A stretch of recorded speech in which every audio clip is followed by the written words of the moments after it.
수업 같은 경우에는 이렇게 실시간 수업으로 진행을 할 거고요. 그리고 그 수업했던 내용은 유튜브에 링크를 이제 나중에 공유할 텐데 아마 올려서 퀴즈를 보시거나 이렇게 중간고사나 기말고사를 보실 때 이제 다시 활용될 수 있도록 그 수업 동영상은 공유가 될 예정입니다. 우선 다시 한번 소개하고 지나가면 저는 박수창이고 충북대학 컴퓨터공학과에 재직하고 있고 컴퓨터 네트워크가 전공입니다. 근데 컴퓨터 네트워크 중에서도 이제 네트워크 레이어 L3를 주로 하고 있고요. 그 중에서 라우팅에 관련된 이슈들을 많이 하고 모빌리티랑 뭐 리얼타임 뭐 QoS 뭐 이런 일련의 기술들에 대해서 이제 주로 연구하고 있습니다.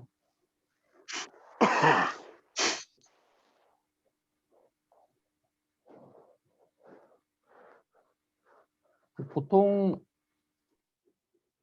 이게 하울링이랑 약간 그런 게 좀 있어서 수업 진행할 때는 이제 제가 이렇게 음소거를 이렇게 해놓을 건데 뭐 혹시 질문이나 뭐 제가 질문했을 때 대답해 주실 때 잠깐 풀어서 대답해 주시면 될 것 같아요.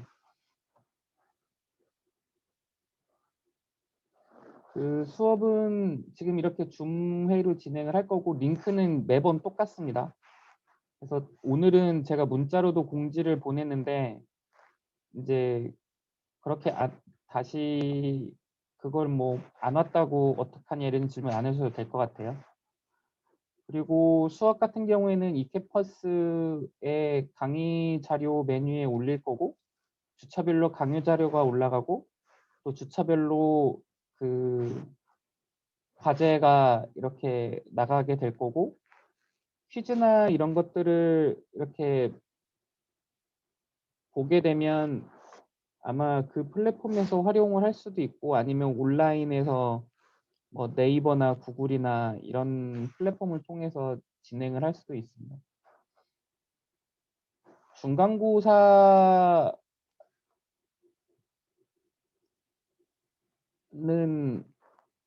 지난 학기 같은 경우에는 이렇게 안 보고 프로젝트나 뭐 어떤 과제를 진행하고 지나갔는데 아마 이번에도 그럴 것 같고 대신 중간중간 우리가 논문을 이렇게 조금 읽을 건데 이 내용을 중심으로 논문 읽어오신 내용을 퀴즈를 볼 예정입니다.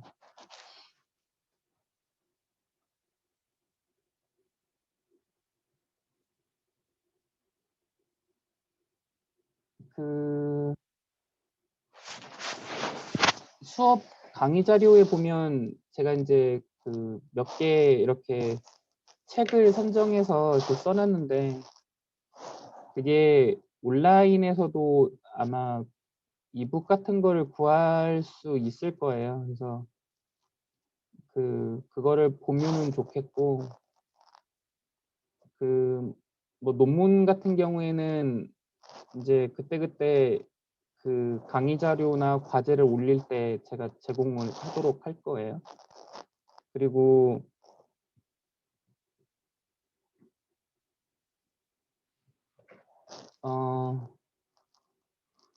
책에 있는 내용들을 중심으로 이제 IP 네트워킹에 관련돼서 좀 얘기를 하고 그다음에 최신 그러니까 모던 네트워크 기술이라고 부르는 내용들에 대해서 최대한 많이 이렇게 짚고 넘어가려고 생각을 하고 있습니다. IoT라고 부르는 인터넷 오브 띵즈 관련된 기술들이 좀 필요하고 요즘에 SDN이랑 네트워크 버추얼라이제이션 이런 거를 얘기를 하려면 좀 필요한 내용들까지 포함해서 이런 그 논문들 리스트가 구성이 됐는데 얘네를 다 읽을지 안 읽을지는 정확하게 모르겠어요. 현재는 그 조사를 시키는 그거를 할 수도 있고 아니면 그 논문을 이제 읽고서 논문 내용을 이제 나누는 걸 할 수도 있는데 어쨌든 요 10개 안에서 10개를 다 할 수도 있고 뭐 반 정도만 할 수도 있고 현재는 그 진행 상황을 보면서 하도록 하겠습니다.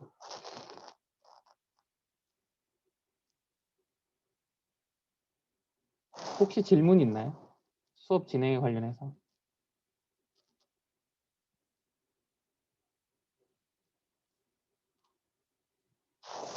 없으면 내용을 진행을 해볼게요. 이제 네트워크 펀더멘탈 그 기초들에 대해서 몇 가지를 이렇게 볼 텐데 개인적으로 그 컴퓨터 네트워킹 관련된 책들 중에 2권 정도가 전 제일 현재 괜찮다고 생각을 해요. 우선 이제 대학원생들이니까 그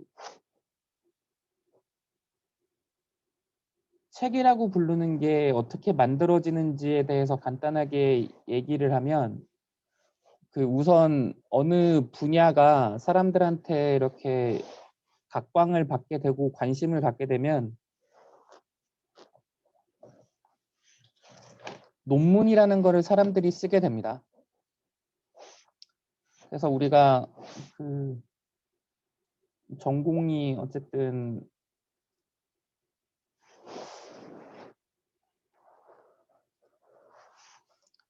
그 뭐 컴퓨터 전기전자 이쪽은 대부분 IEEE라고 부르는 미국 전기전자공학회나 이렇게 ACM이라고 부르는 그 미국 컴퓨터 학회 같은 데인데 이런 데서 이제 주관을 하는 그 저널들이랑 컨퍼런스라고 부르는 것들이 있어요. 그 뭐 컨퍼런스 같은 경우에는 뭐 이런 식으로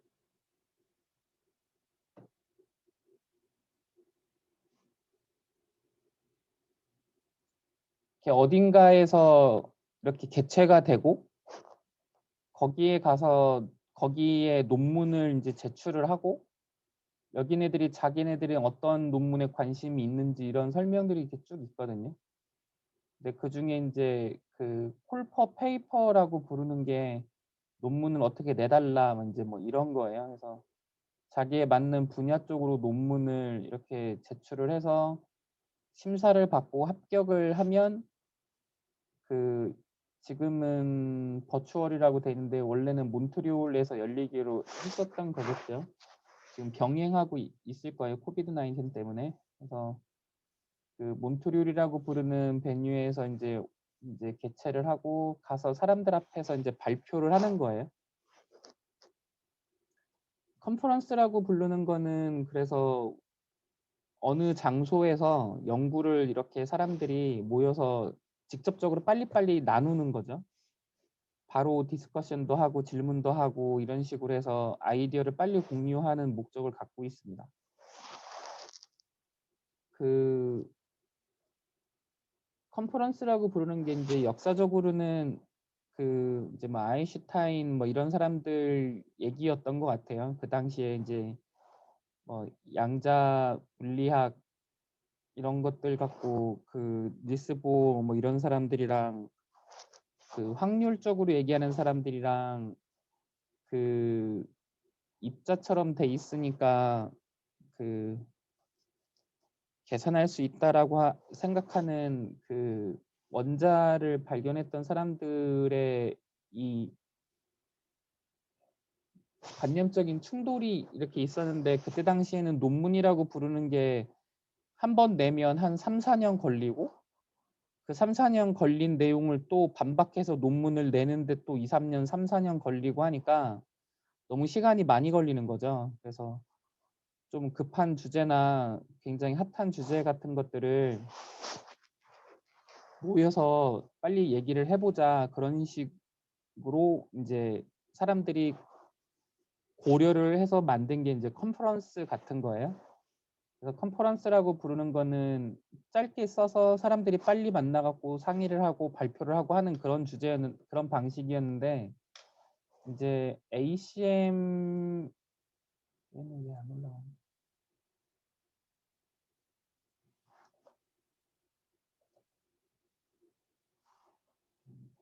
ACM에서 이제 제일 좋은 컨퍼런스예요. 시그콤이라고. 뭐 여러 가지가 있지만 어쨌든 그 한국 사람들이 거의 된 적이 없는 매우 어려운 컨퍼런스입니다. 근데 이런 데는 그 한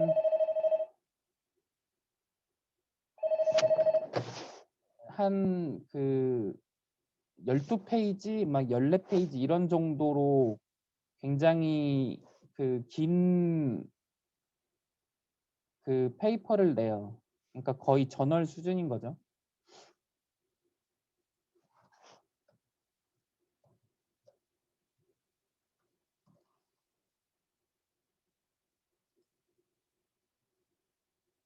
그리고 이제 컨퍼런스 말고 이제 저널이라고 부르는 거는 이런 식으로 좀 트랜잭션스라고 부르는 명칭이 붙어서 진행이 되는 그 가장 포멀한 형태의 연구 논문이 있어요.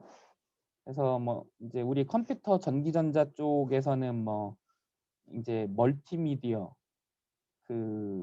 그다음에 요즘에 그 우리가 이제 무선 통신을 하니까 이렇게 보면 트랜잭션인데 와이어리스 커뮤니케이션스에 관련된 트랜잭션 해갖고 이거를 줄임말로 TWC 이런 식으로 불러요. 아까는 TMM 멀티미디어니까 TMM 이런 식으로 부르고. 그래서 이런 저널은 그 논문들을 보면 얘네도 한 10페이지에서 뭐 한 15페이지, 16페이지까지 내는 가장 포멀한 형태의 리서치 페이퍼예요.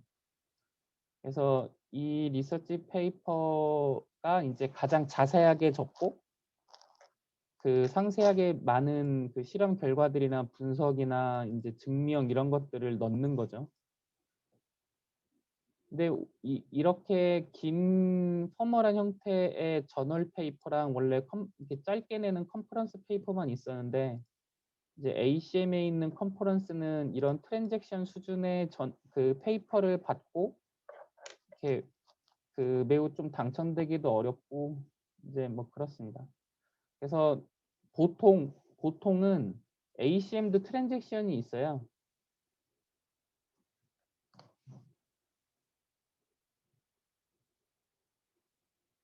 여기 보면 ACM 트랜잭션스 온 멀티미디어 관련된 데는 TOMM이라고 부르고 이제 보통 그 IEEE는 IEEE T 뭐뭐 이런 식으로 붙으면 ACM은 TOMM 이런 식으로 온 그거를 이제 살려서 그 에크로님을 만들어요. 그래서 근데 ACM은 보다는 저널은 IEEE 쪽이 보통 더 좋고 컨퍼런스는 ACM이 더 수준이 높고 약간 그런 대부분은 약간 그런 식으로 그 트렌드가 있습니다. ACM은 항상 둘 다 유료인데 충북대학교 그 IP가 있는 상태에서 IEEE를 쓰면 여기 보면은 보이겠지만 이제 충북대학교에서 이 페이지에 들어왔다고 인식을 하고 있어요. 우리 학교 IP를 인식을 한다는 거겠죠. 그래서 그 이 충북대학교에서 억세스 할 때는 이제 그 논문들을 이렇게 공짜로 이렇게 다운을 받을 수 있습니다. 공짜는 사실 아니죠. 우리가 페이를 안 해서 이제 학교 차원에서 페이를 해서 이렇게 이렇게 뭐 원하는 그 논문들을 다운을 이렇게 받을 수가 있어요. ACM은 요즘에 어떠는지는 모르겠는데 ACM은 보통 그 안 돼 있었어 갖고 근데 요즘에 한 것 같기도 해요. 그래서 ACM도 그냥 대부분 다운 받을 수 있는 것 같습니다. 근데 추세가 요즘 뭐 오픈 억세스 이런 것들을 많이 하고 있어서 경쟁적으로, 그래서 대부분 그 컨퍼런스 페이지나 여기 보면 그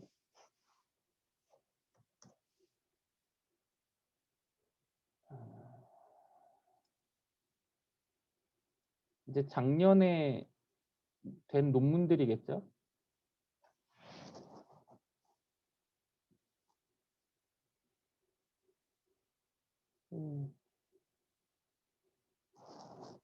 여기 보면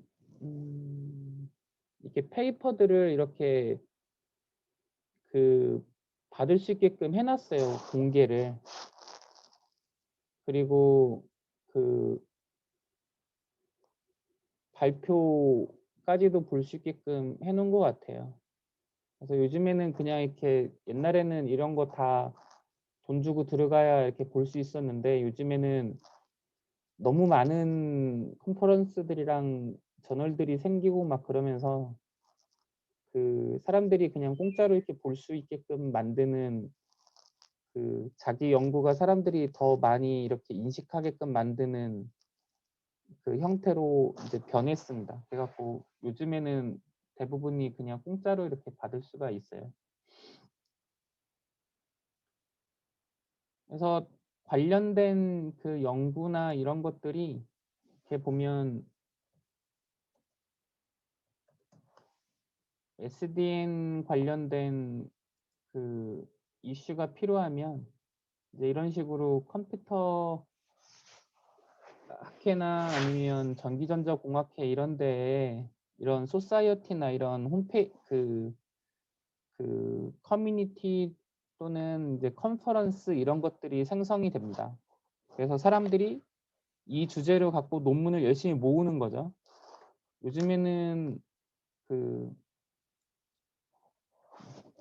VTS였나?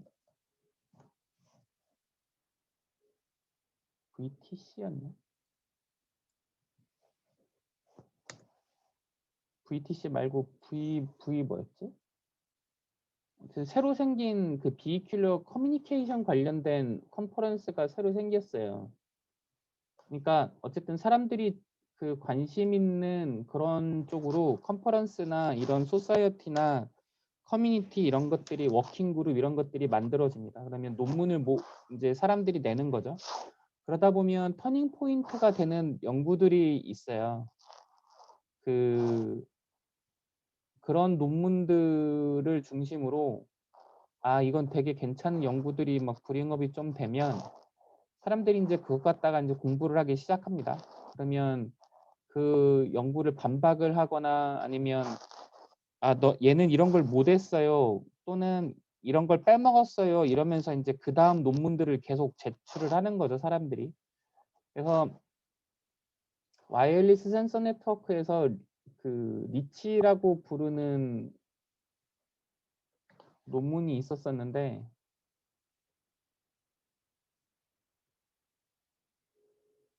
그 이쪽 리치라고 부르는 거에 뒤로 쭈루루룩 한 20개 논문이 이거를 이렇게 조금 까고 조금 더 까고 이런 식으로 계속 막 많이 나왔죠.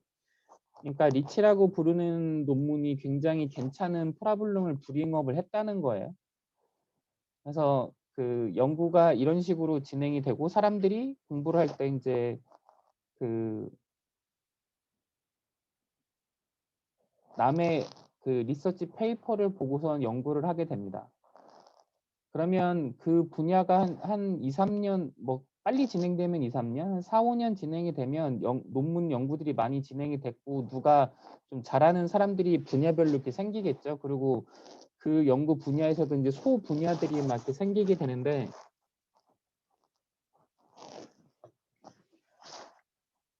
그런 식으로 소 분야가 이렇게 생기면 그런 것들을 그 분야별로 묶어서 챕터라고 부르는 걸로 묶은 다음에 책을 만들어요. 그러면 남의 연구 논문들을 묶어서 나오는 책들이 나오기 시작합니다. 이제 사람들이 이제 그걸 보고 그 분야 전체에 대해서 이제 좀 파악도 하고 특정 논문을 잘 찾고 이런 식으로 해서 어딘가에 이제 빨리 자기가 그 인볼브돼서 일을 막 하게 되는 거죠. 근데 그렇게 또 연구가 진행이 되다 보면 사람들이 관심이 좀 더 깊어지고 이렇게 되다 보면 거기에서 또 대가도 더 정해지고 하면 그 분야에 대해서 그 대가 한 명이나 두 명 이런 사람들이 그 분야를 자기 나름대로의 정리를 해서 쭉 자기 목소리로 전체를 쓰는 책들이 나와요. 우리가 현재 그 대부분 학부 때나 석사 과정까지 우리가 보고 배우는 공부들은 그런 형태까지 그 숙성이 된 연구들에 대한 책들입니다. 그래서 그 컴퓨터 네트워킹이라고 부르는 것도 지금은 되게 오래된 일이지만 뭐 한 30년 전에는 그렇게 그 흔한 일은 아니었던 거죠. 근데 오래 진행이 되면서 이 분야를 계속 정리해서 쓰는 사람들이 나오고 이분들은 유니버시티 오브 미시간이라고 요즘에는 사람들이 그 UC 계열만 많이 기억들을 하는데 스탠포드랑 전통적으로 원래 컴퓨터 사이언스를 제일 잘했던 사람들은 그 미시간 애네버 뭐 그 어바나 샴페인 일리노이 그리고 뭐 카네기 멜론 퍼듀 그다음에 휴스톤 약간 그런 정도였어요. 근데 요즘에는 그 UC랑 뭐 스탠포드랑 MIT를 많이 기억을 하죠. 그래서 전통적으로 원래 컴퓨터 사이언스에 굉장히 잘하던 학부에 계신 교수님들이 쓴 책인데 그 전공을 개인적으로 이렇게 보면서 OSI 7레이어나 뭐 TCP/IP 뭐 레이어 그 프로토콜 스택에 대해서 사람들이 얘기를 하면 항상 아래에서 위로 올라가는 식으로 바텀업으로 얘기들을 많이 하는데 뭐 그것도 필요한 것 같아요. 그러니까 기술이라고 부르는 게 우리가 이제 앞으로 계속 많이 배울 테지만 그 이제 어느 기능을 수행하는 거 위에 그 다음 기능이 나오고 그 다음 기능이 나오는 것처럼 설계가 돼 있는 것 같아서 이거를 바텀업으로 설명들을 많이 하는데 사실은 통신 자체는 위에서 아래로 내려가서 진행이 되거든요. 그리고 여기에 유저가 있는 거기 때문에 어플리케이션 레이어 바깥에 위에 유저가 있는 거라서 사람은 이렇게 인식하는 게 더 쉬운 거죠. 우리가 봤을 때는. 그런 면에서 탑다운 어프로치 이 책이 설명하는 부분이 좋은 면이 있는 것 같습니다. 우리가 그 통신에 대해서 얘기를 하다 보면 프로토콜 얘기를 많이 해요. 이제 프로토콜이라고 부르는 거는 일련의 어느 목적을 달성하기 위한 절차들을 우리가 프로토콜이라고 불러요. 혹시 뭐 미션 임파서블 이런 거 다 봤죠? 영화. 근데 거기도 보고 그러면 그 미션 임파서블에서도 제목 중에도 있을 텐데 뭐 고스트 프로토콜 뭐 이런 거 있잖아요. 그런 게 그 어떤 목적을 달성하기 위한 절차들의 묶음이 프로토콜이에요. 그래서 원래는 뭐 첩보 단체나 아니면 어느 단체들이 그 목적을 갖고 뭘 이렇게 달성하기 위한 절차들의 묶음책 같은 것들을 우리가 프로토콜이라고 불러요. 그러니까 뭐 쉬운 말로 그 내가 빵을 여기서 저기까지 이제 날릴 건데 중간중간에 내가 누구한테 주면 누가 그걸 누구한테 주고 누가 누구한테 주고 누가 누구한테 주고 하는 것들이 프로토콜이에요. 근데 내가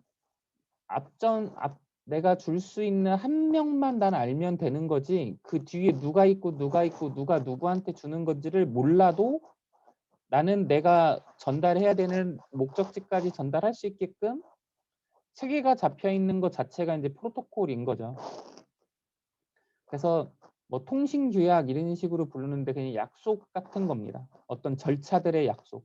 사람들이 내가 해야 되는 작은 일들, 프로세스들의 그것만 수행을 하면 전체적으로 어떤 그 일련의 목적을 달성하더라. 이제 뭐 그런 얘기예요. 그래서 그런 걸 프로토콜이라고 부릅니다. 약속의 묶음들인 거죠. 근데 그런 약속은 그래서 표시가 되게 중요해요. 왜냐면 항상 약속은 나 혼자 다짐하는 게 약속이 아니고 누군가 상대방하고 어떻게 하자라고 맞춰놓는 게 약속이기 때문에 서로 사인이 맞아야 되는 거죠. 약속이 똑같아야 되는 거예요.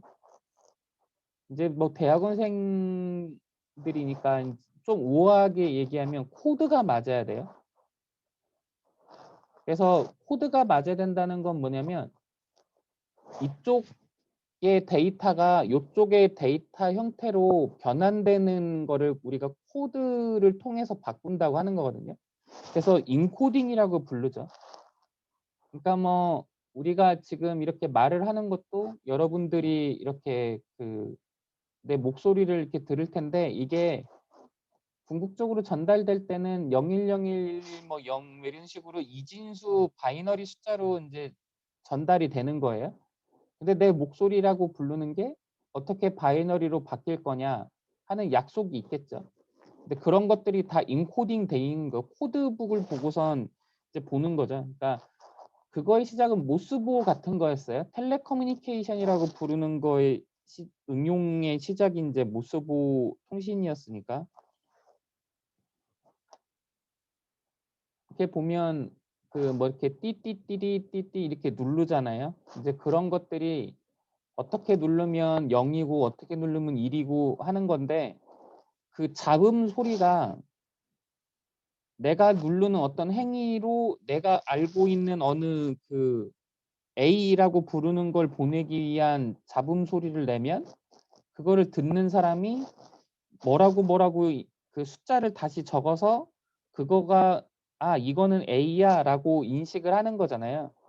근데 그 인식을 한다는 거 자체가 뭐가 똑같아야 되냐면 A가 0101인데 저쪽 사람은 내가 0101을 보내는데 B라고 인식하고 있으면 안 되는 거죠.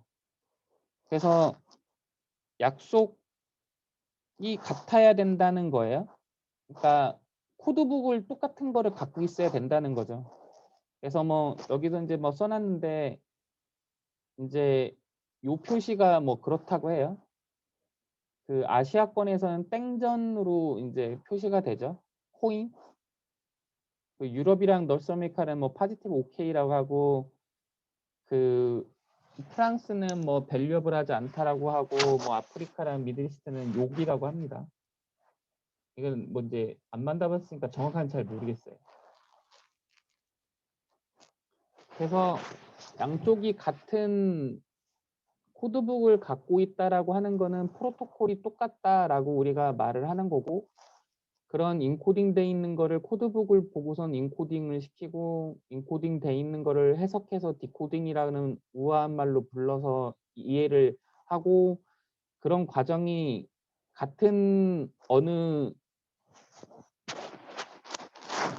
코드로 쓰여져 있는 그 정보에 대해서 우리가 똑같이 인식하는 것들을 우리가 통신의 프로토콜이라고 부릅니다.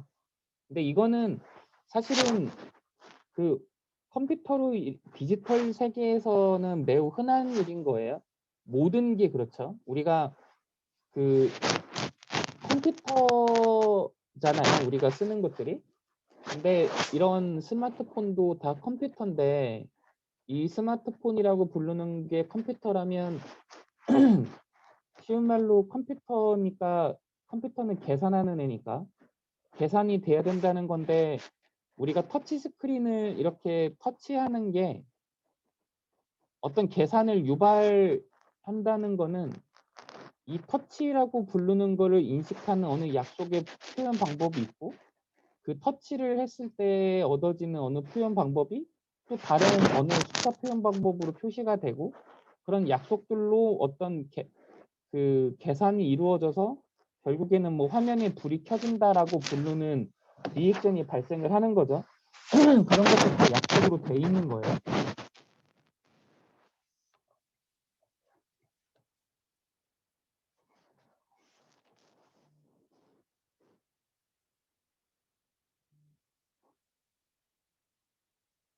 잠시만요. 교수님 죄송해요 교수님 제가 수업이라서요. 금방 연락드릴게요. 네, 네.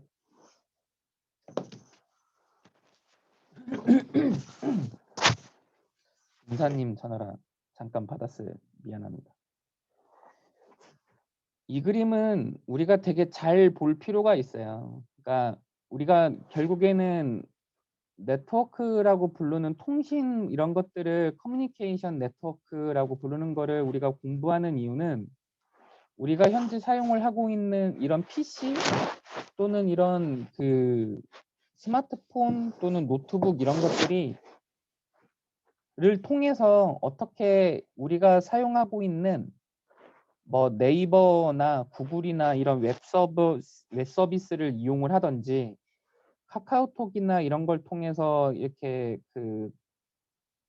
메신저 서비스를 이용을 하든지 또는 지금 우리가 지금 줌으로 보면서 수업을 하는 것 같은 이런 소셜 미디어를 이용을 하든지 하는 그런 많은 것들이 어떻게 실질적으로 통신이 이루어지는지에 대해서 머릿속으로 그려볼 수 있게끔 기술을 알게 되는 것이 목표잖아요.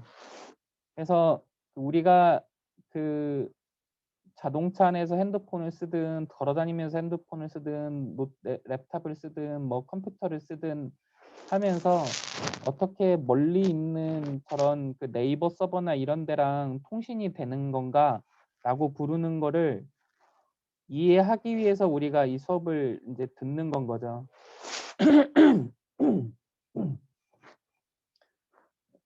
물론 브라질이나 뭐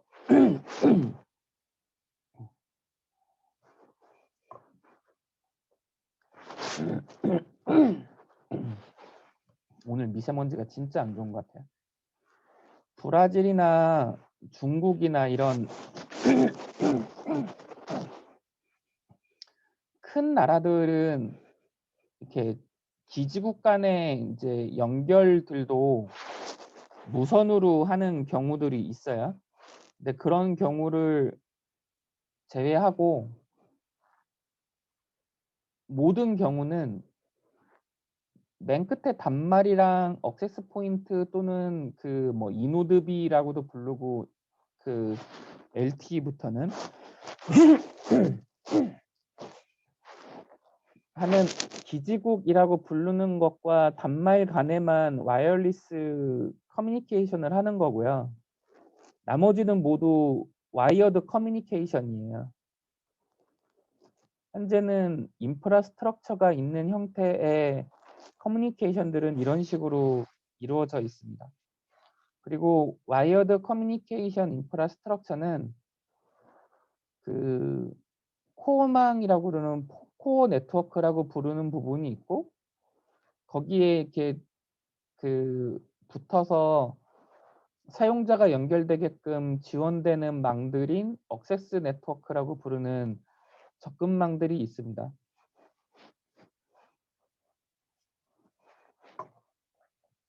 작게는 우리 홈 네트워크 스마트홈 같은 거부터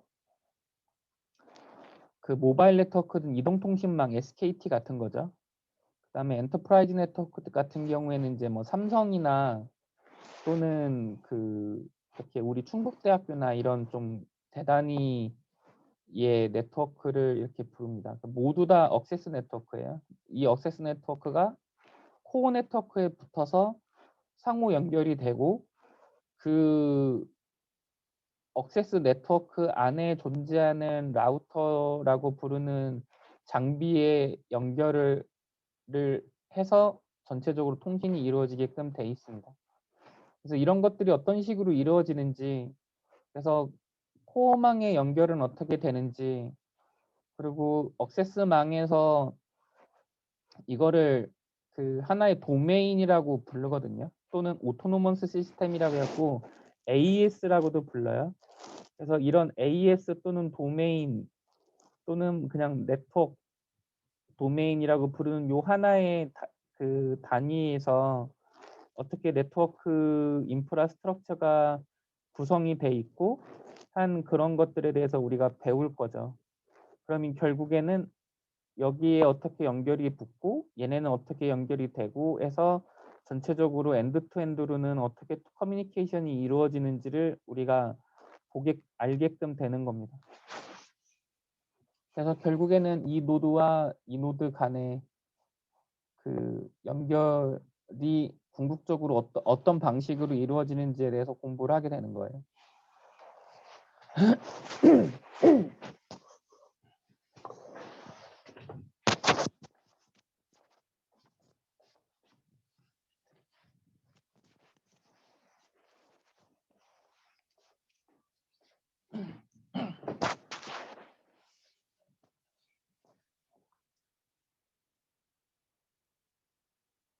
이제 사실은 그 제일 중요한 얘기 중에 하나를 할 거예요.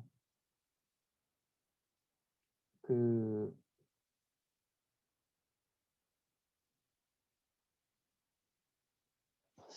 개인적으로는 그 내가 이제 강의라는 걸 하면서 네트워크에서 가장 길게도 얘기하지만 가장 중요하다고도 생각하고 그 여러분들한테 드릴 수 있는 가장 좋은 그 난리지가 아닐까 생각을 하는 부분입니다. 우선 통신은 텔레커뮤니케이션이라는 것부터 우리가 시작을 하게 됐어요. 이게 우리나라 말로 이제 전신망이라고 부르죠. 전신이라고 부르는 전신.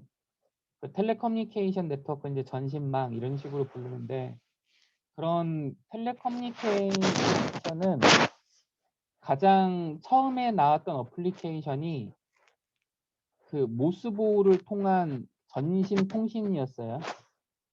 이제 그 다음에는 이제 사람들이 이제 직접 목소리를 주고받고 싶은 그런 욕구들이 생겨서 이제 가장 유명한 그 어플리케이션은 현재 텔레폰 서비스입니다. 폰 우리가 아이폰 뭐 이어폰 이런 거 이렇게 하잖아요. 폰은 이제 소리를 이제 얘기를 하는 거예요. 그래서 텔레로 소리가 간다고 텔레폰입니다. 이제 여러분들은 이제 대학원생이니까 네이버 말고 구글을 이제 쓰세요. 옛날에는 딱 그 옥스퍼드나 뭐 이런 데에 들어갔었어야 됐는데 요즘엔 구글 얘가 그 이렇게 사전도 해주는 것 같아요.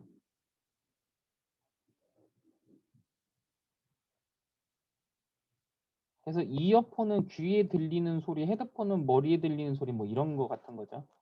텔레폰은 이제 소리로 가는 건데 이게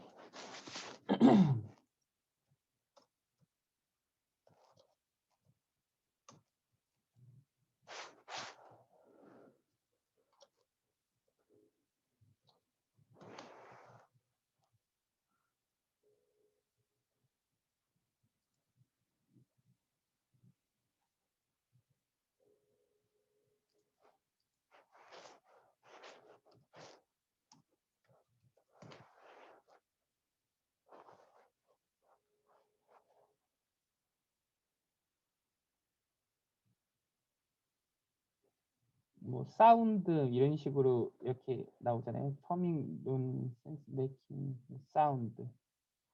그래서 이제 소리를 우리가 폰이라고 불러요. 그래서 그 텔레라고 부르는 전신으로 목소리를 전달하는 어플리케이션이 이제 텔레커뮤니케이션의 가장 유명한 그 서비스인 겁니다. 이런 통신은 그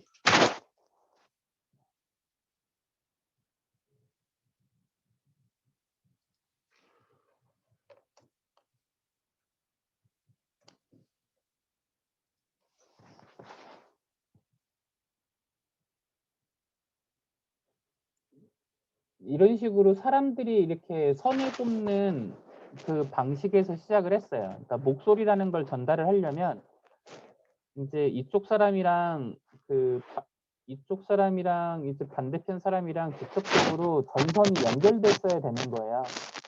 그래서 그 고정된 전선을 통해서 그 목소리가 아날로그적으로 전달이 되는 거죠. 그래서 A, B, C, D가 이런 식으로 A, C가 연결이 되고 A, B가 직접적으로 연결이 돼야지만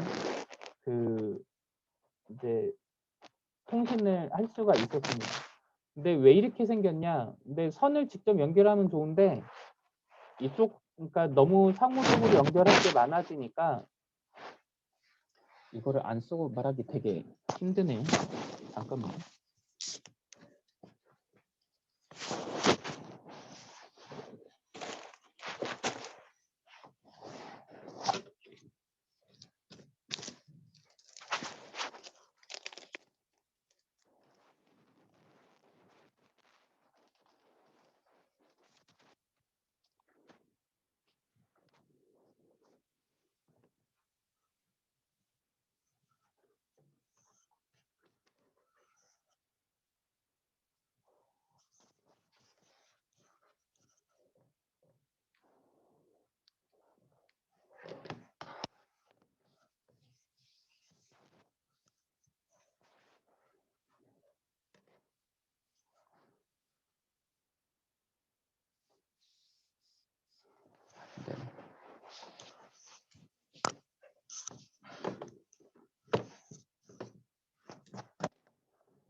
네. 우리가 이제 간단하게 생각을 해보면 원래 네 사람이 통신을 하려면 이렇게 연결하고 이렇게 연결하고 이렇게 연결해야 A, B, C, D가 있으면 A가 모두랑 통신을 할 수 있는 거예요. 그래서 이게 N개가 생기면 이제 이게 2분의 N-1개만큼 그 전선이 와이어드가 돼야 된다는 거죠. 그러니까 개수가 엄청 많아지는 거죠. 컴퓨터가 전화기가 어쨌든 그만큼 여기도 보면은 얘가 전선이 3개씩이나 연결이 돼야 되는 거잖아요. 그러니까 얘네도 다 전선을 연결할 수 있는 모뎀이 3개씩이나 있어야 되는 거고 얘도 이렇게 연결하고 얘도 이렇게 연결하고 이런 식으로 해야 2의 n의 n-1개만큼 해야 모두랑 통신할 수 있게끔 전선 개수가 필요해서 이렇게 안 하고 그냥 이렇게 연결을 하고 싶은 거예요. A, B, C, D 이렇게. 그래서 이런 걸 이제 스타 토폴로지라고 불러요.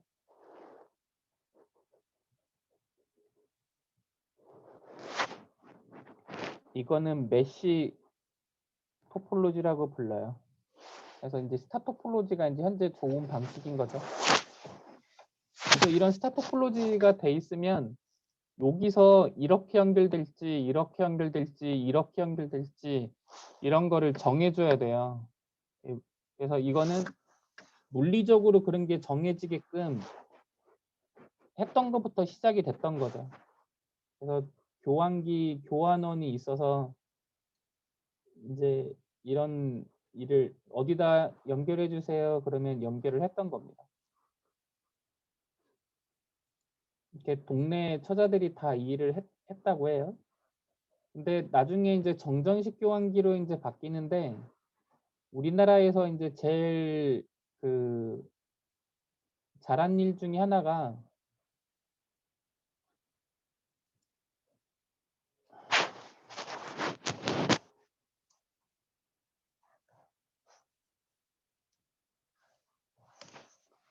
이제 이 정전식 교환기를 우리가 자체적으로 개발해서 썼다는 거예요. 우리나라는 애뜨리에서 이걸 만들었어요.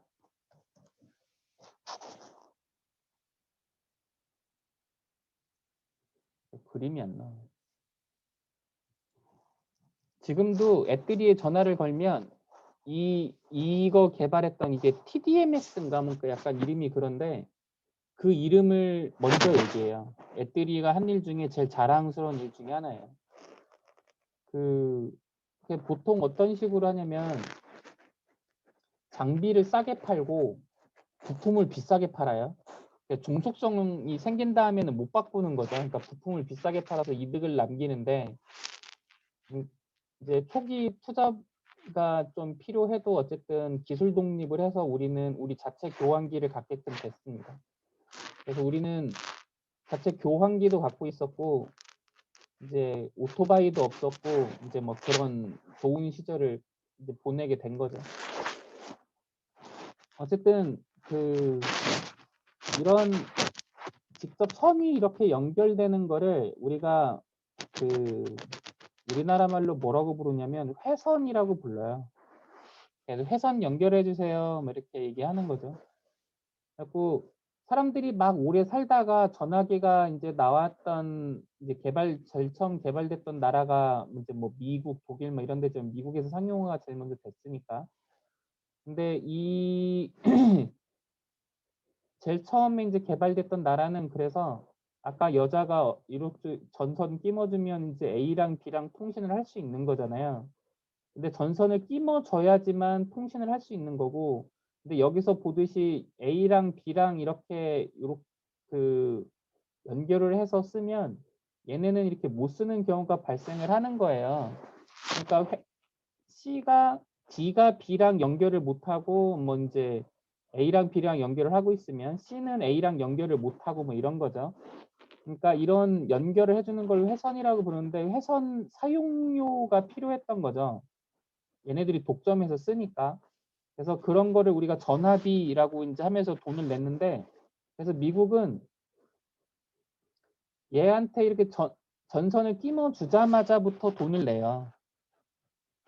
A랑 B랑 통신을 하는 거랑 상관없이 회선 사용료를 내는 거기 때문에 지금도 미국은 전화를 걸어서 따르릉 할 때부터 돈이 떨어져요. 이렇게 뚝.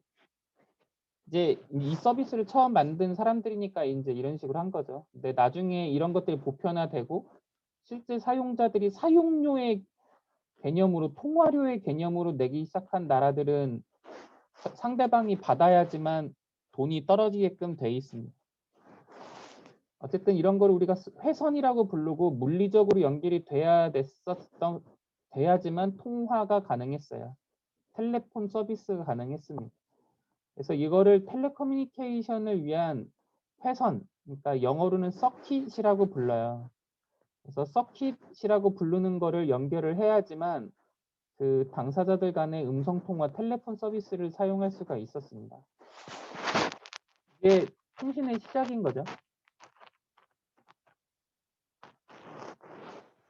근데 아까 얘기했듯이 둘만 쓰면 문제가 없는데 여러 명이 이제 같이 있을 경우에 어떻게 쓸 거냐를 고민이 필요한 거예요. 그래서 스타 토폴로지로 이렇게 연결이 돼서 어느 장치를 통해서 우리가 허브라고도 부르고 아까는 이제 교환기라고도 부르고 막 이런 것들을 통해서 이제 스타 토폴로지를 만들게끔 되고 얘네가 여길 통해서 어디랑 직접적으로 연결이 되는 회선을 연결하게끔 만들어줘서 물리적으로 서킷이 연결이 되면 통신이 가능했습니다. 근데 이게 점점 더 커지는 거죠, 이렇게. 이런 애들이. 그러면 얘네들 간에 이렇게 교환기 간에 연결이 되고 거기에 사람들이 이렇게 많이 붙는 형태로 이렇게 붙어서 이제 직접 통신이 되는 게 아니고 건너서 통신을 해야 되는 상황이 발생을 하는 거예요. 그래서 직접 통신을 우리가 요 하나의 거리를 홉이라고 부릅니다. 그래서 직접 통신은 이거를 논리적인 거리를 나타내는 단위니까 원홉이라고 불러요. 원홉이라고 부르는 거는 다이렉트 커뮤니케이션을 얘기하는 거예요.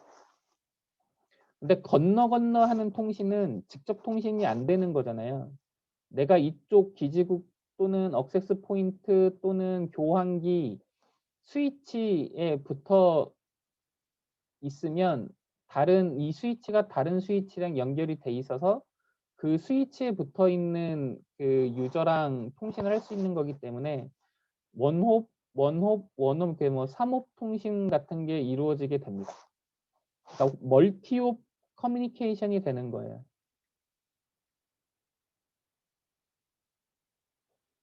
그래서 멀티홉 커뮤니케이션은 이제 두 가지가 발생을 하는 거죠. 이런 그 스위치 또는 액세스 포인트들 간의 연결이 필요하고요. 또 하나는 기초적으로 이 액세스 포인트에 액세스 돼 있는 게 필요한 거죠. 그래서 이 두 가지 단계로 나눠져 있습니다.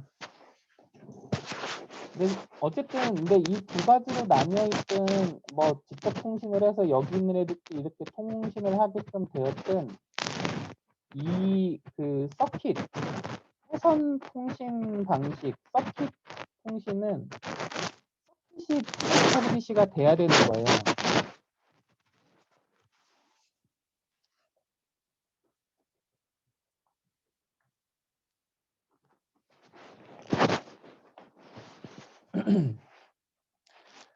서킷이 만들어지지 않으면 통신이 불가능한 형태입니다.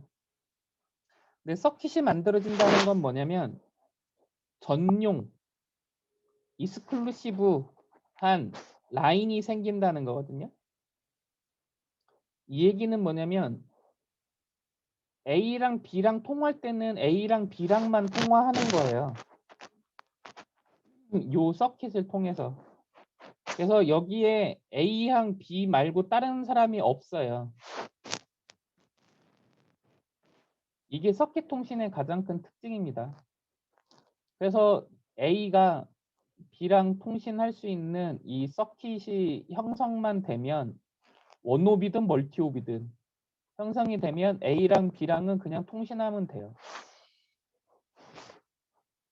그러면 A가 보내야 되는 게 이만큼 크기가 있는데 얘를 1, 2, 3으로 잘랐어요. 한꺼번에 못 보내니까. 그럼 얘가 2를 보내요. 그 다음에 2를 보내겠죠? 그럼 3을 보내요. 그러면은 B는 어떻게 도착하나요? 1, 2, 3 순서로 오죠. 얘가 얘한테 보낸 순서대로만 도착합니다. 중간 통신하고 서킷을 통해서만 통신하기 때문에 파이프라인 같이 돼 있는 거예요. 그래서 넣어준 대로 나와요.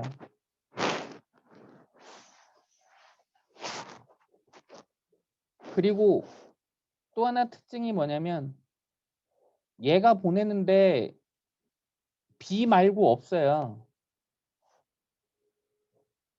목적지가 얘는 정해져 있는 거예요. 그리고 회선이라고 부르는 거는 고정된 형태의 길이기 때문에 이게 그 기지국이나 교환기를 통해서 간다 하더라도 이런 교환기들이 고정돼 있다라는 거죠. 우리가 아까 봤듯이 이렇게 선으로까지 연결돼 있던 게 전자식으로 바뀐다고 했고 바뀌는 게 하나도 없거든요. 전자 스위치가 됐을 뿐인 거니까. 그래서 길이 고정적이에요. 그래서 스태틱 루트입니다.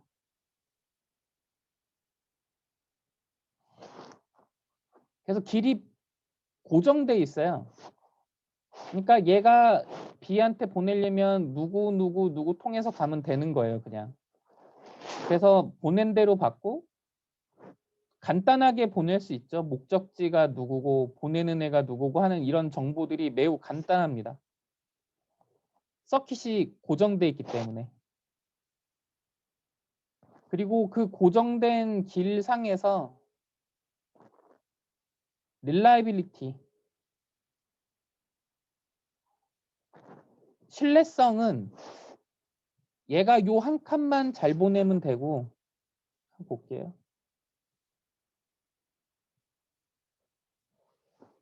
요 길이 고정돼 있는데 A에서 1, 2, 3 거쳐서 B 갈 거예요. 그러면 A가 1이라고 보내는 거를 보내면 1이 받아요. 1은 2한테 보내면 무조건 1이 보낸 요 1이라고 부르는 데이터는 2가 받아요. 얘가 보낸 거는 3이 받아요. 3이 보내는 거는 B가 받게끔 돼 있어요. 이게 고정돼 있는 게 서킷인 거죠. 그래서 회선이라고 불러요. 그래서 A가 1을 B까지 잘 보내고 싶으면 A는 1한테만 잘 주면 돼요. 100%. 1은 2한테만 100%. 2는 3한테만 100%. 3은 B한테만 100%를 잘 보내면 A가 B한테 보내는 데이터는 100%가 와요. 그죠? 서킷이 고정돼 있기 때문에. 그리고 B가 그럼 만약에 이걸 못 받았어요. 하나를. 그럼 누구한테 물어보면 돼요? B는 누구한테 받게끔 고정돼 있잖아요. 3으로부터만 받게끔 고정돼 있기 때문에 B는 자기가 못 받은 게 있으면 3한테 달라고 하면 돼요. 3이 못 받았으면 2한테 달라고 하면 돼요. 그러니까 누구한테 달라고 할 수가 있어요. 그래서 여기만 잘 받으면 돼요. 우리가 요 한 칸 보내는 거를 호비라고 부른다고 했잖아요. 그래서 이런 그 못 받은 거를 전송 보장해 주는 거를 못 받은 거를 다시 받게끔 해준다고 리커버리라고 불러요. 그래서 릴라이빌리티 통신 커뮤니케이션 릴라이빌리티 신뢰성을 보장을 하는데 방식이 뭐냐면 전송 보장이 얘는 홉 바이 홉 릴라이 그 리커버리를 하는 거예요.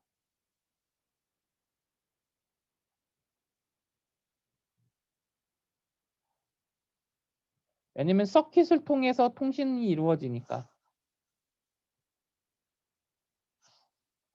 그래서 이런 스태틱 루트인 서킷을 통해서 통신이 이루어지면 전송을 하기 위해서 데이터 그냥 시퀀스 정도만 있으면 되고 얘가 얘 누구한테 보낼지 뭐 거의 그런 게 정해져 있기 때문에 그냥 쭉 보내면 가면 되는 거죠. 그리고 뭐 혹시나 못 받은 게 있으면 요 한 칸씩들만 다시 잘 받으면 돼요. 그래서 그걸 훅바이훅 리커버리라고 불러요. 그래서 이런 것들을 우리가 서킷 스위치 네트워크라고 부릅니다.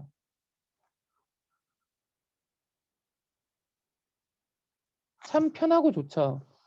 근데 서킷 스위치 네트워크는 아까 얘기했듯이 여기에서 얘네들 간의 그 스위치들 간의 연결을 해주는 거랑 그 스위치에 그 유저가 붙는 형태랑 두 가지 단기로 나눠져 있는데 여기 연결을 어떤 식으로 하는 것들이 결국에는 그 쉬운 말로 그 전용 회선 서킷을 만드는 일을 하는 거기 때문에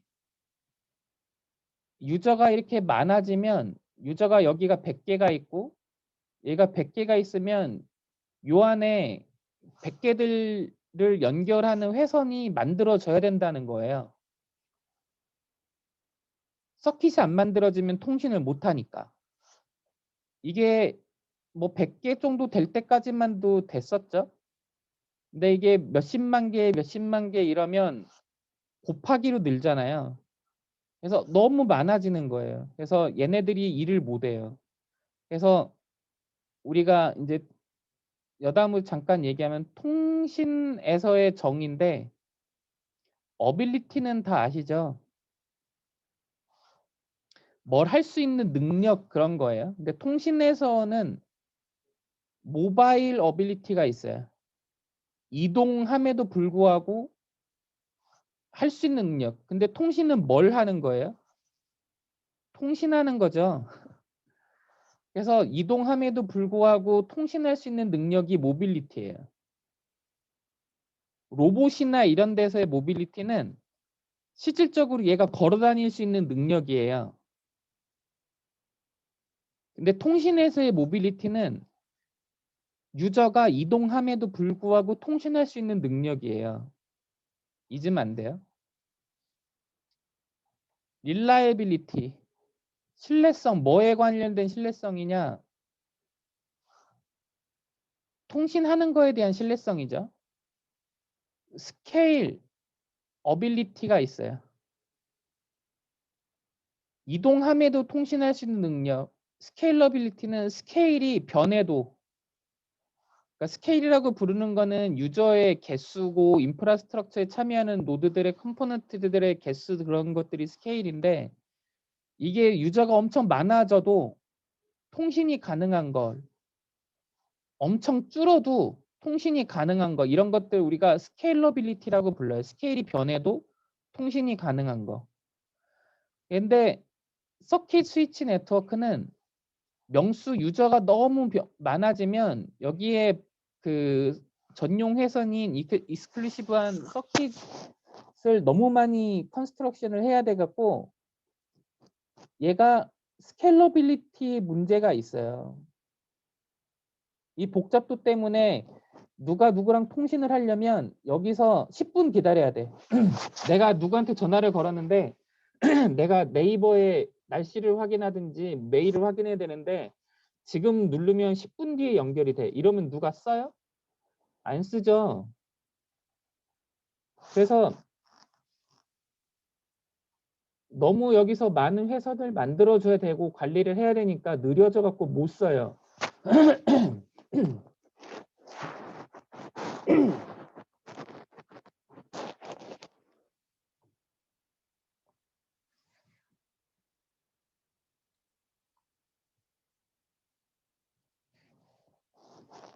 그래서 이제 고민이 되고 발전돼서 나온 게 데이터그램 망이에요. 이제 서킷망에서 이제 데이터그램망 나오는데 데이터그램은 데이터의 단위예요. 그러니까 데이터를 어느 단위로 잘라 놓은 거예요. 그래 그걸 기준으로 통신한다고 데이터그램망이에요. 그러니까 요렇게 트럭 같은 거를 생각하면 되는데 트럭에 실을 수 있는 컨테이너들이 정해져 있잖아요. 우리가 수출을 하거나 막 이럴 때 표준화돼 있잖아요. 이 컨테이너가. 요 사이즈가 정해져 있어서 통신을 하는 거를 우리가 데이터그램망이라고 불러요. 그래갖고 정확하게는 우리가 컨테이너에 트럭에 뭐 실어 보내면 돈 내야 되잖아요. 그죠? 그래서 우리가 돈을 페이를 해야 된다고 그래갖고 이거를 페이로드라고 불러요. 그래서 네트워크 입장에서는 데이터가 그 내 목소리 데이터가 중요한 게 아니고 이 전체 보내야 되는 요 어쨌든 요 데이터가 얼마만큼 사이즈로 잘려져서 보낼 거냐 하는 게 중요한 거죠. 통신 입장에서는. 그래서 그런 단위를 우리가 데이터그램이라고 부릅니다. 현재는 우리가 IP 버전 4에 사이즈가 이렇게 있는데 헤더라고 부르는 애가 이제 뭐 앞에 트럭 부분이겠죠. 그리고 뒤에 붙어요. 우리는 얘를 뭐 데이터라고 부르는데 이 부분이 페이로드인 거예요. 그래서 IP 버전 4에 이 데이터, 이 페이로드가 실려져 있는 요 형태를 우리가 패킷이라고 부릅니다.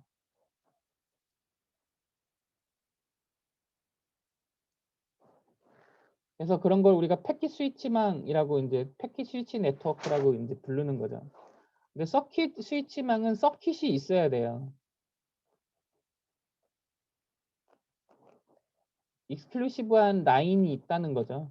패스가.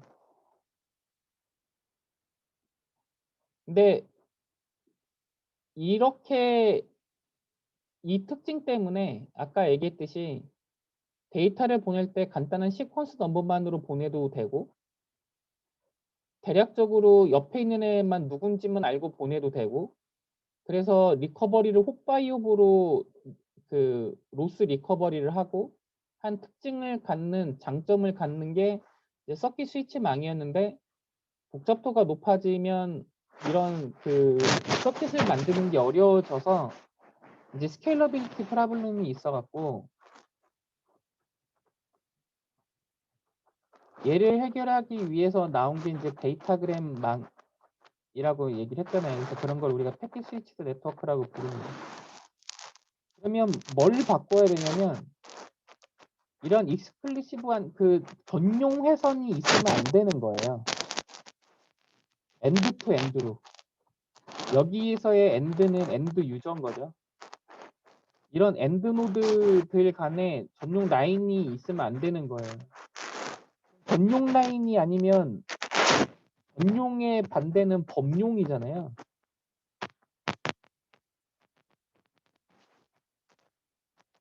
공유한 라인 그 길이 있어야 된다는 거죠.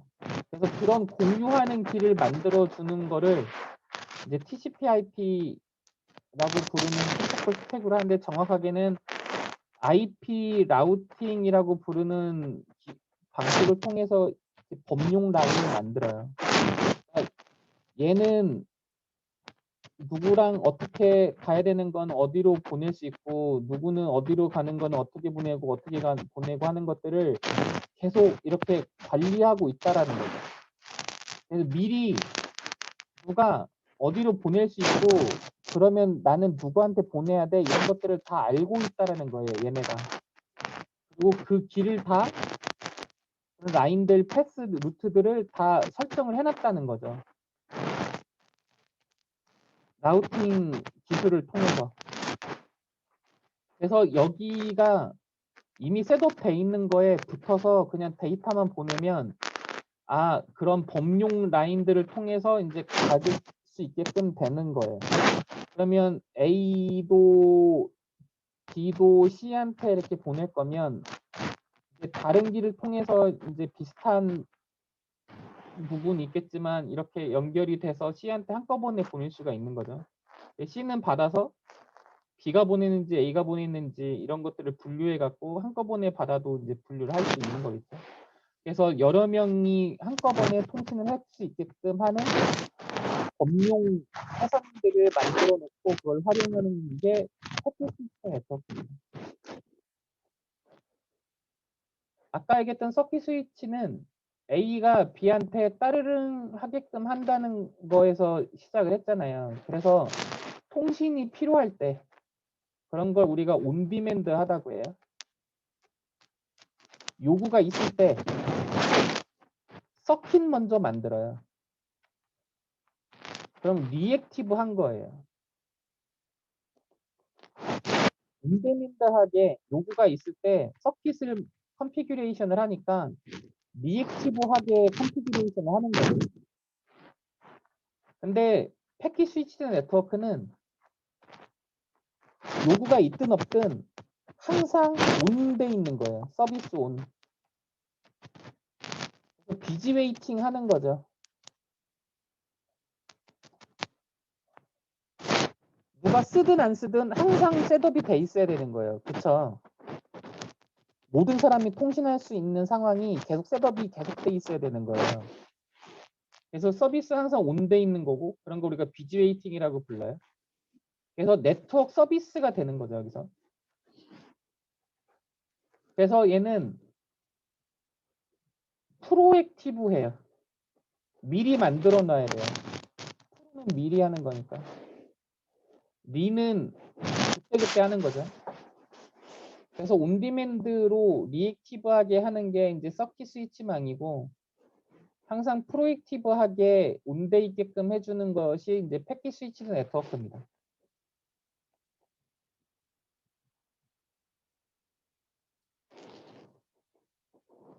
리액티브 방식이랑 프로액티브 방식은 항상 모든 것들이 트레이드 오프가 있어요. 쓸 때 그때그때 만들면 뭐가 좋아요? 평상시는 자원 낭비를 안 해도 되니까 좋죠. 근데 사용자가 많아. 그러면 그때그때 계속 만들어야 되니까 오버헤드가 커지죠. 느려지고. 프로액티브는 미리 만들어 놔요. 그래서 사용하지 않아도 항상 오버헤드가 있어. 메인터넌스 오버헤드도 있고. 근데 사용자가 많아지면 어때요? 그래도 얘가 사용자가 없어도 있지만 사용자가 많아져도 뭐 더 만드는 것이 있는 게 아니기 때문에 빠르고 관리가 편하죠. 그래서 그런 트레이드 오프가 항상 있어요. 이건 근데 당연한 거죠. 미리 준비할 거냐, 그때그때 준비할 거냐, 그건 항상 트레이드 오프가 있는 거예요. 그래서 패킷 스위치드 네트워크는 어떤 그 통신이 될 수 있는 상태를 미리 만들어 놓습니다. 이렇게 미리 만들어 놓는 거를 우리가 그 라우팅이라고 부르는 걸로 루트를 설정을 하는 거고, 이 경로 설정을 하는 라우팅을 하는 단계를 우리가 그래서 컨트롤이라고 불러요. 네트워크 컨트롤이라고 부르고, 컨트롤을 하는 면, 면은 이렇게 한 층 같은 거 있잖아요. 요런 면, 이런 거를 부르는 말이어서 이거를 페이즈라고 불러요. 그래서 컨트롤 페이즈, 뭐 그 우리가 뭐 이렇게 들어보잖아요. 그래서 컨트롤 페이지라고도 부르고, 이거를 또 플랜이라고도 불러요. 그래서 보통은 어느 면이라고 해서 컨트롤 플랜 이렇게 부릅니다. 페이지랑 거의 같은 말이에요. 그리고 실질적으로 A가 B한테 데이터를 보내려고 이렇게 트럭에 실어서 보내듯이 헤더라고 부르는 트럭에다가 페이로드를 붙여서 이제 보내는 이런 것들을 우리가 데이터그램 또는 그 IP 버전 4에서는 패킷이라고 부르는데, 얘를 이제 보내는 거를 이제 여기 따라서 어떻게 보내라고, 그러니까 A가 옆에 붙어 있는 그냥 라우터 1번한테 보내면, 아 얘는 이거는 B로 가야 되는 거구나. 그러면 B로 가려면 일로 가야 돼. B로 가려면 일로 가야 돼. B로 가려면 일로 가야 돼. 라고 하고 B한테 주는 거를 우리가 데이터가 실질적으로 간다고 해서 데이터 포워딩이라고 불러요. 경로를 설정하는 거는 라우팅, 실질적으로 데이터가 가는 거는 데이터 포워딩이라고 불러요. 그리고 이런 데이터 포워딩이 이루어지는 단계를 우리가 데이터 플랜이라고 부르는 거죠. 데이터 페이즈 뭐 이렇게 부르는 거랑 똑같은 거예요. 데이터 플랜, 컨트롤 플랜으로 나눠져 있습니다.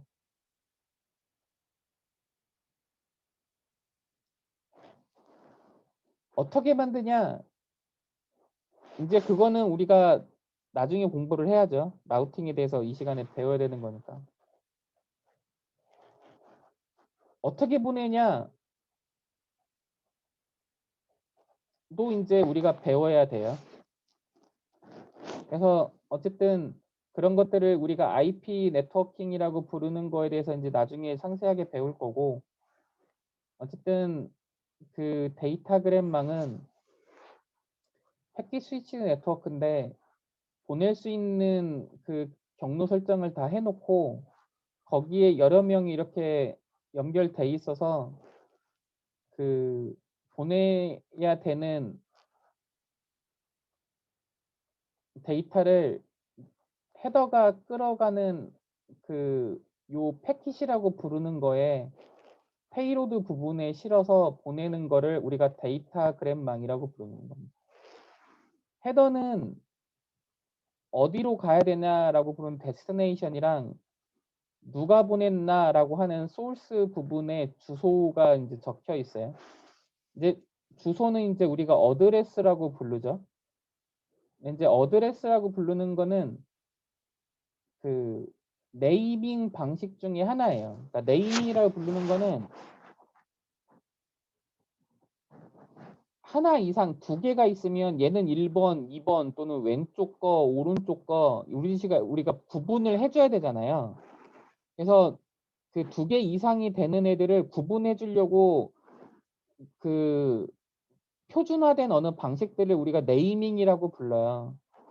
그래서 우리가 뭐 그 도메인 네임 서비스 할 때 DNS도 이제 그런 그 어느 홈페이지를 구분하기 위한 네이밍 방식에서 그 표준화된 DNS라고 그 에서 쓰는 방식을 URL이라고 부르는 걸 이제 쓰는 거고, 그 다음에 그 이런 내가 누구랑 이렇게 통신을 해야 되는 애들을 그 IP 네트워크에서는 IP 어드레스라고 부르는 어드레싱 방식을 통해서 구분을 해주는 거고, 서킷망에서는 우리가 가장 흔하게 지금도 모바일 폰에서도 쓰지만 그 회선망 같은 경우에는 회선 번호, 그러니까 전화번호라고 부르는 걸 통해서 우리가 구분을 해왔죠. 그래서 이런 것들을 우리가 네이밍이라고 불러요.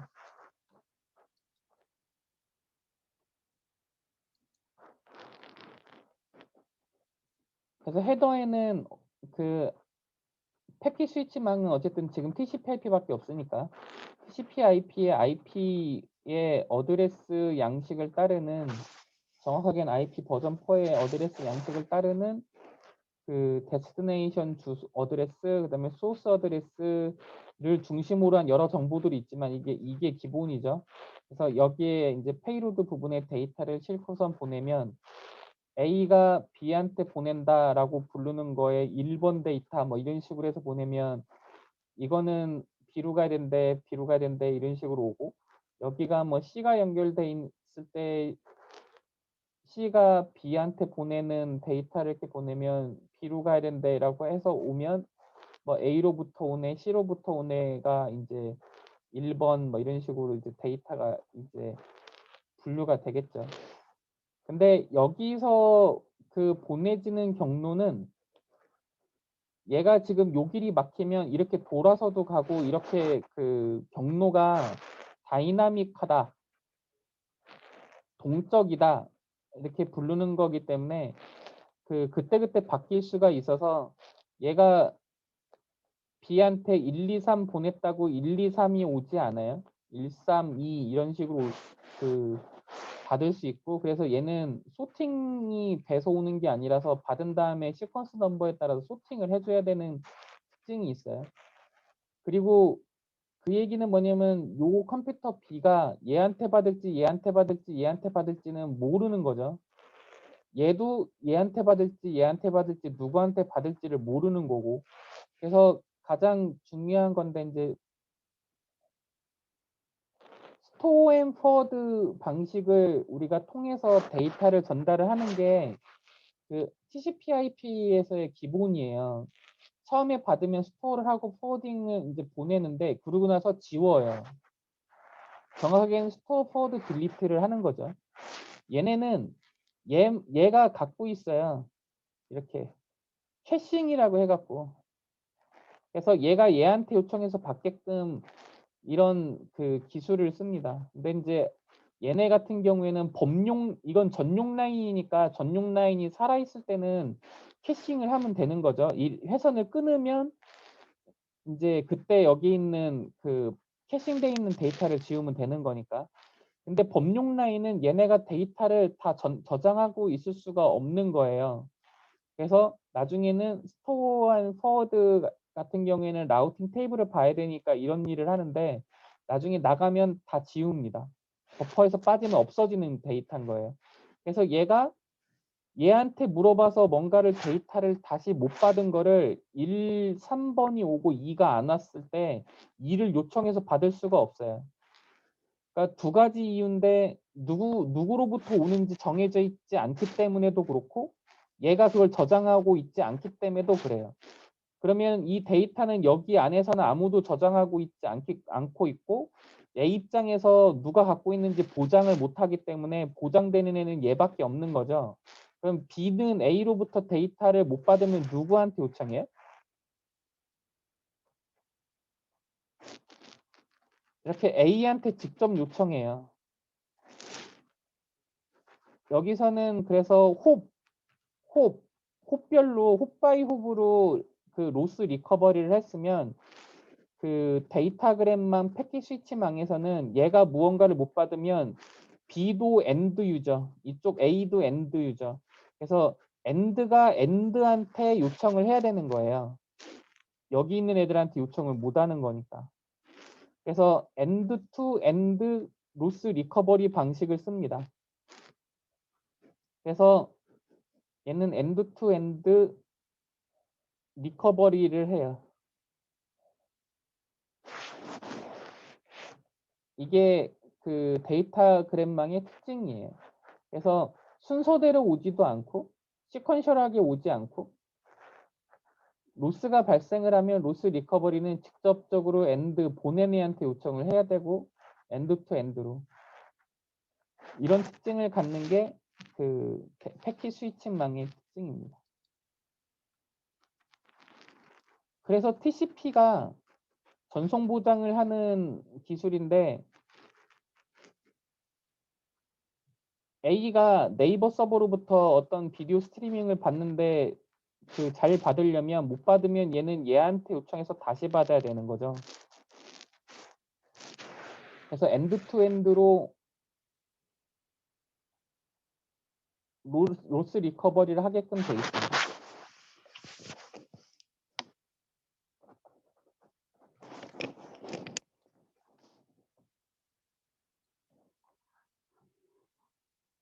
그래서 잘 보면 우리가 통신을 배우면 가장 먼저 배우기도 하고 많이 배우는 게 OSI 7 레이어예요. 근데 OSI 7 레이어의 프레젠테이션이랑 요 세션 레이어가 TCP/IP는 구현이 안 됐다 이런 식으로 얘기를 해요. 그 얘기는 요게 설계가 되고 요게 나온 것 같은 얘기잖아요. 근데 그렇지 않다는 거예요. 그 얘네는 그 뭐야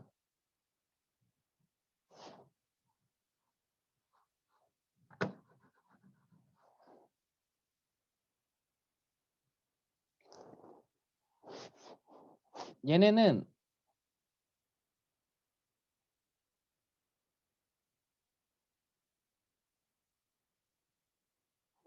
그러니까 잘 보면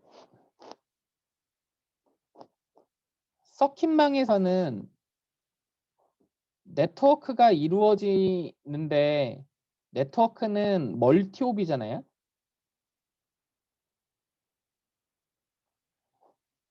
근데 전송 보장은 원옵별로 해요. 그러니까 홉바이옵으로 해요. 원옵 통신을 기반으로 전송 보장을 하는 거예요. 그러니까 그 얘기는 뭐냐면 요 네트워크 레이어 밑에에 트랜스포트 레이어가 있어야 되는 거예요. 원래 서킷망으로 보면. 그죠?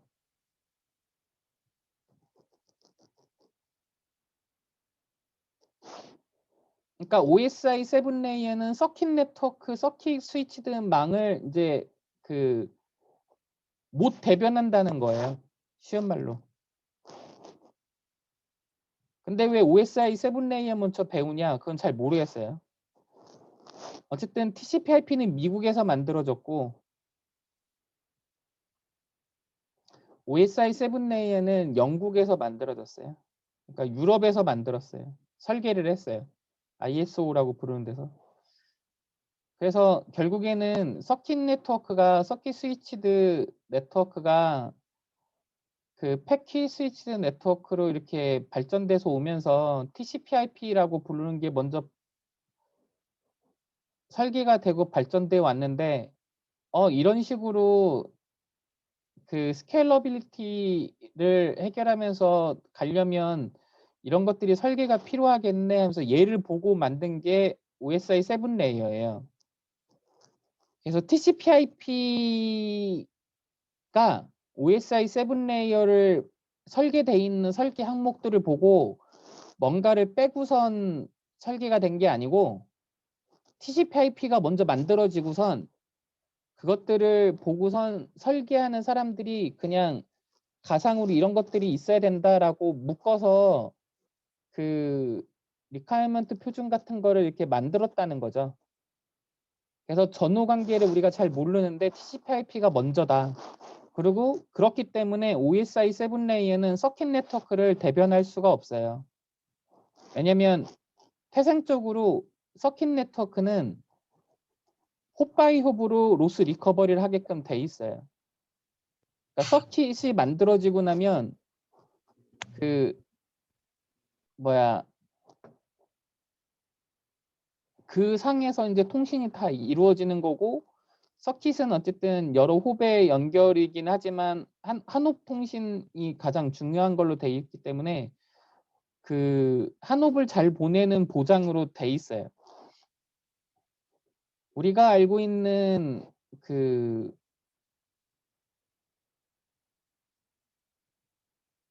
그러니까 뭐 3G 까지는 혼용이었어요.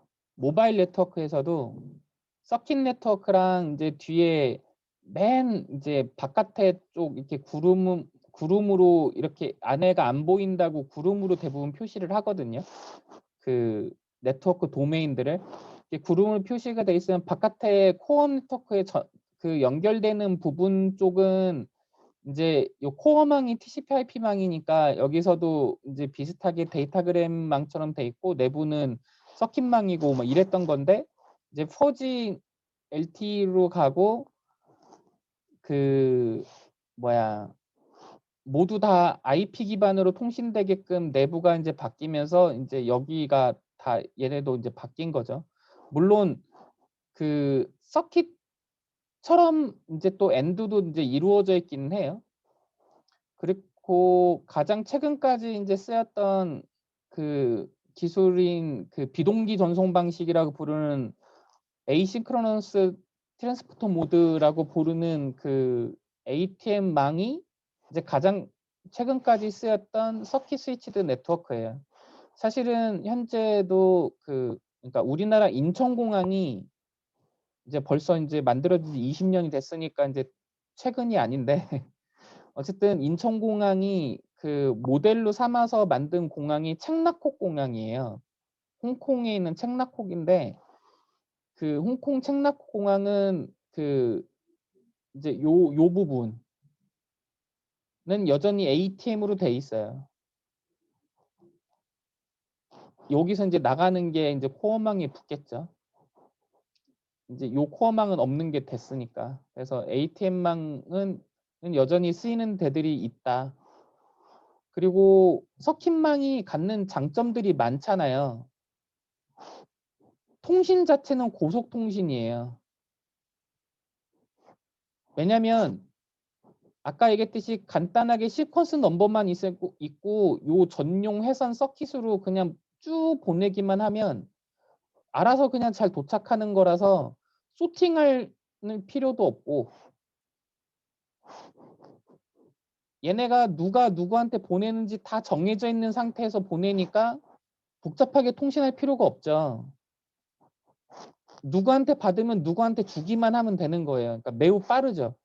그래서 그 하이 퍼포먼스 커뮤니케이션에서는 사실은 서킷망이 훨씬 더 좋은 거죠. 다만 스케일러빌리티 문제가 있어서 얘가 이제 이렇게 넘어오게 된 것뿐이지. 그래서 그 데이터그램망도 결국에는 고속 통신에는 안 좋고 로스도 엔드-투-엔드 리커버리를 하니까 얼마나 시간이 오래 걸리겠어요. 그리고 받으면 또 컴퓨팅을 해야 되는 거죠. 소팅이라고 부르는 건 계산을 해야 되는 거니까 또 소팅도 해야 되고 그러니까 느려요. 그래서 코어망이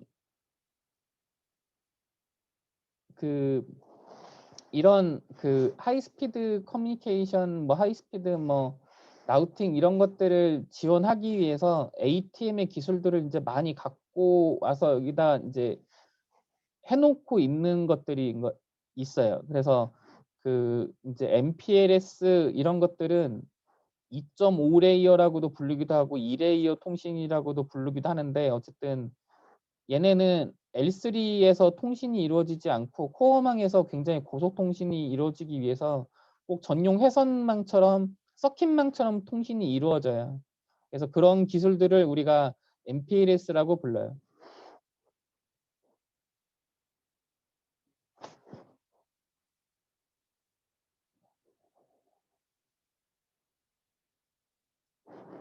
근데 MPLS가 좀 기술이 좀 이렇게 비싸고 그렇다라고 그래요.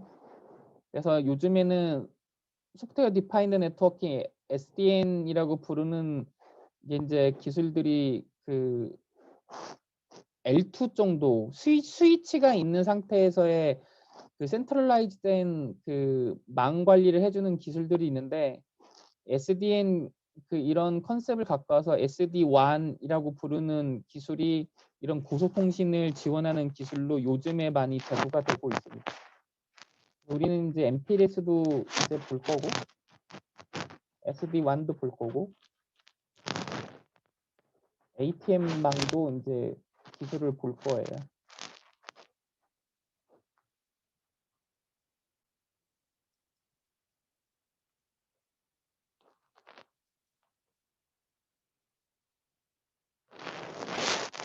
아까 얘기했었었는데 이제 네이밍이라고 부르는 거는 그 하나 이상 어느 그 컴포넌트가 있을 때 걔네들 구분해주기 위해서 필요한 기술인데 이제 네트워크에서는 보통 어드레싱이라고 부르는 기술을 쓴다고 했잖아요. 그래서 IP 어드레싱은 이제 32비트짜리 그 어드레스를 쓰고 IP 버전 6 어드레싱은 128비트짜리 그 어드레싱을 하는 건데 이런 것들이 누구마다 이루어지냐면 이제 노드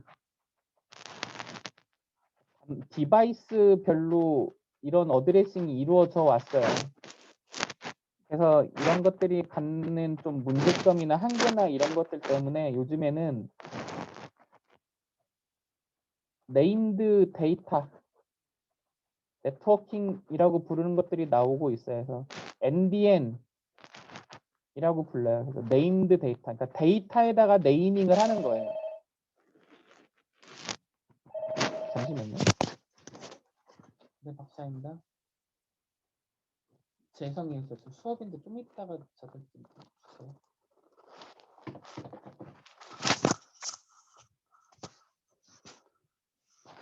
그래서 네임드 데이터 네트워킹이라고 NDN이라고 부르는데 그래서 데이터 중심적으로 뭔가를 한다는 거죠. 단말 중심으로 하는 게 아니고. 그래서 이런 것들이 그 여러 가지 이제 이게 또 그 프로젝트 이름이었는데 이제 뭐 컨텐츠 센트릭 네트워킹 또는 인포메이션 센트릭 네트워킹, 데이터 센트릭 네트워킹 이런 식으로 데이터 중심으로 노드 중심으로 네트워킹이 이루어지는 게 아니고 이런 데이터 컨텐츠 뭐 인포메이션 데이터 뭐 이런 중심으로 그 네트워킹이 이루어지는 기술들이 뭐 근 한 10년 동안 이렇게 계속 이루어져 왔고 이제 요즘에 더 많이 이슈가 좀 되고 있는 것 같아요. 그리고 우리나라 지금 그 부산에 우리나라 스마트 시티 모델이 선정된 데가 있잖아요. 그 중에 하나가 부산인데 부산에서 그 스마트 시티 관련된 그 네트워크를 NDN을 거기다 넣는 거를 이제 하고 있는 것 같아요, 요즘에. 근데 정확한 표준은 없어요, 현재. 어떻게 할지는 잘 모르겠지만 어쨌든 그래서 이런 게 최신 기술 동향입니다. 그래고 제일 유명하게는 그냥 ICN이라고 해서 인포메이션 센트릭 네트워킹으로 대부분 부르고요. ICN은 서부 그쪽에서 만든 그 프로젝트 이름이었고 동부에서는 NDN이라고 만들었던 것 같아요. 근데 이제 얘가 여기에 포함되는 것처럼 이제 됐죠. NDN, CCN 이런 식으로 이제 부릅니다.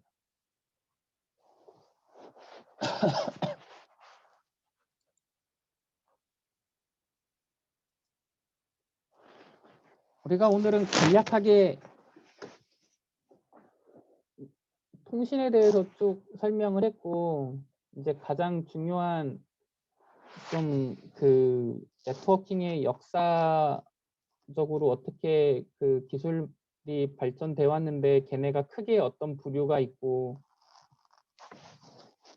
그래서 서킷 스위치 네트워크랑 패킷 스위치 네트워크가 어떤 특징이 있는지 근데 그거를 외우려고 생각하지 마시고 그 처음부터 어떤 식으로 개발이 돼서 어떤 특징을 갖는데 걔네가 장점도 있고 단점도 있는데 단점이 부각이 된 상황에서 새로운 기술이 이제 나왔고 그래서 걔도 또 장단점이 있고 이런 식으로 이해를 하시면 이제 앞으로도 어떤 기술들에 대해서 얘기를 할 때 매우 편하고 좋으실 거예요. 그래서 제가 전공을 컴퓨터 네트워크를 하면서 이제 가장 큰 흐름으로 이렇게 그 꼭 얘기를 하고 싶은 부분입니다. 사실은 여기서 시작돼서 이제 나머지가 다 나오는 거니까 그 네트워크는 그 그러니까 누구냐 학창 시절에 그 통계학과 였다가 이제 컴퓨터 공학과로 바꾼 선배였었는데 그 선배가 아들이 셋인데 둘째고 막내가 이제 나라에서 관리할 정도로 똑똑한 천재예요. 그래서 그분이 이제 서울대 토목공학과를 나왔나 나중에 그랬는데 새만금 뭐 이렇게 사업한 거기서 이제 뭐 그 수학 계산해주고 막 이랬어요. 근데 그 수학적으로 발전돼 있는 천재들은 정말로 뭔가 이렇게 머리가 보면은 아예 다른가 봐요. 그래갖고 굉장히 어려운 통계학 수업인데 그 막 공부를 하고 있으니까 동생이 군대에서 잠깐 휴가 나왔다가 그 책을 이렇게 보면서 뭘 이런 거를 공부를 해 뭐 그랬대요. 그래갖고 이제 선배가 너무 화가 나서 이제 둘이 되게 통통하니 비슷하게 생겼는데 네가 가서 시험 보고 오라고 이제 그랬는데 그 동생이 이제 샤워하고 나와서 이제 그러냐고 하면서 머리 털면서 쭉 이렇게 서서 이렇게 넘겨보고선 알았다고 하고 가서 100점 맞게 왔대요. 그 수업이 평균이 한 3, 40점밖에 못 맞는 수업인데 그래서 천재들은 좀 이렇게 수학적으로 이렇게 논리적으로 좀 명확한 그런 부분은 이렇게 연산이 그런 식으로 빨리 되는 것들이 있는 것 같아요. 근데 그 동생이 이렇게 보여주면 제일 싫어하고 제일 어려워하는 게 네트워크랍니다. 통신. 근데 왜 그러냐면 통신은 제가 설명하면서도 그렇게 설명했다고 생각이 드는데 작은 아이디어들의 조합이에요. 프로토콜이라고 부르는 게 답이 있는 게 아니거든요. 어떤 목적을 달성하기 위해서 일련의 그 약속들의 조합이고 그게 꼭 그 효율성이 좋냐 이런 게 없어요. 그러니까 통신에서의 그 유명한 말은 좋은 기술이 살아남는 게 아니고 살아남는 기술이 좋은 거다라는 얘기를 많이 해요. 사람이 쓰는 게 좋은 건 거죠. 그게 왜 그런 걸 쓰는지는 잘 몰라도. 그러니까 네트워크는 그 여러 가지 기술의 조합인데 프로토콜이니까. 근데 그 작은 기술들이 작은 프로블럼들을 하나씩 해결하면서 더해진 기술들이에요. 그래서 그거를 하나로 딱 설명을 못 하니까 전체적으로 이거를 이렇게 설명이 돼야 되는 천재들이 좀 힘들어하는 것 같아요. 대신 우리 같은 사람들이 그냥 이거는 이런 문제가 있어서 이런 게 나왔대라는 식으로 이해를 하다 보면 굉장히 쉽게 재밌게 할 수 있는 분야가 또 네트워크입니다. 오늘은 그 시작에 대해서 얘기를 좀 했었고요. 다음 시간에 뭐 나머지를 이렇게 좀 보고 그리고 그 다음 그 부분을 진행을 할게요. 어쨌든 레포트는 간단하게 뭐 엄청 잘하시려고 하는 것보다 하는 게 중요하니까 간단하게라도 적어서 제출을 하시면 좋겠습니다. 혹시 질문 있나요?